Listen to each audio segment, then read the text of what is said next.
அபிராமி, நீ உண்மை பொருந்திய நெஞ்சை தவிர வஞ்சகர்களுடைய பொய் மனத்தில் ஒருபோதும் வந்து புகுந்தறியாதவள்.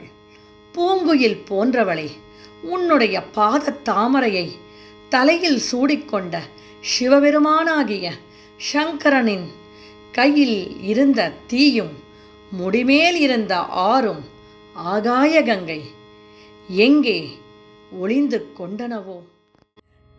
தை வந்து நின்னடி தாமரை சூடிய சங்கரர்க்கு கை வந்த தீயும் தலை வந்த ஆறும் கரந்ததெங்கே?